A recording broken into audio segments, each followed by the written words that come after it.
Thank you, Madam Speaker. I rise to ask the question 193 of 2015 under my name in today's order paper. And the question is directed to the Minister of Local Government, Housing, Environment, Infrastructure and Transport. Can the Minister inform the House what is the government's plan to address the issue of outstanding compensation that was to be paid to the passengers, mostly school children, of the Raiwaqa Bus that crashed at Kubukawa Road in Kalabu last year? Thank you, Madam Speaker. Thank you. I give the floor to the Honourable Minister for Local Government, Housing, Environment, Infrastructure and Transport. Thank you, Madam Speaker. And I also thank the Honourable Member. Madam Speaker, this also relates to the supplementary question that was raised by the Honourable Member yesterday. Madam Speaker, I would like to inform this House that the issue of compensation directly relates to the case against the driver of the bus, which is currently pending before the Nasinu Magistrate Court. Madam Speaker, therefore, I seek that the provisions of Standing Order 44-13, 45-4E and 61 be applied. Thank you. Thank you.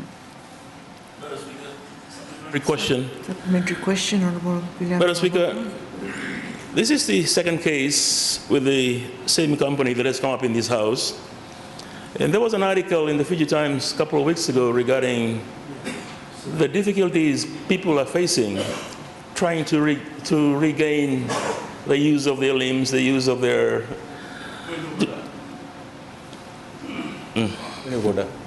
Madam Speaker, can 61 be applied? Standing Order 61.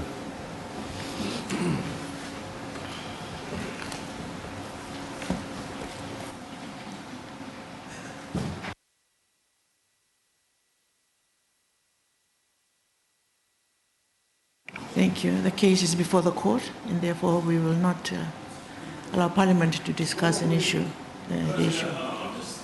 About the general public, because it talks about defects in the transportation system. Who is policing those defects, Madam Speaker? I think that's not related to the courts.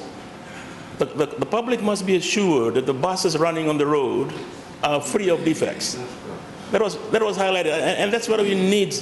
We need some answers, Madam Speaker. That when you send somebody somewhere, your children, your family, you want to make sure they're boarding a bus that is free of defects, because that's, it's so sad. This lady from Consumer Council is the most courageous woman in this country. She stands up to the insurance people, she stands up to the big companies, fighting for the rights of the individual. And this Parliament should also be on the side of the general public to make sure that they travel in safe buses. That's where I'm coming from, Madam Speaker. I give the floor to the Honourable Minister. Madam Speaker, I'm very limited to this question in regards to this, because we must respect our standing orders, and I'm not going to be trapped in by these people. Thank you. Thank you. Madam Speaker, I think the Honourable Mr. Raiwaqa made it very clear. He wasn't asking about any matter before the court.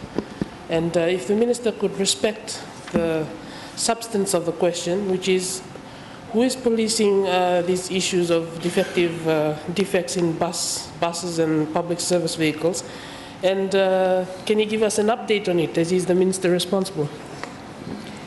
Given that the question, the second part of the question really is different from the initial question, I uphold the decision that is made by the Minister. Thank you.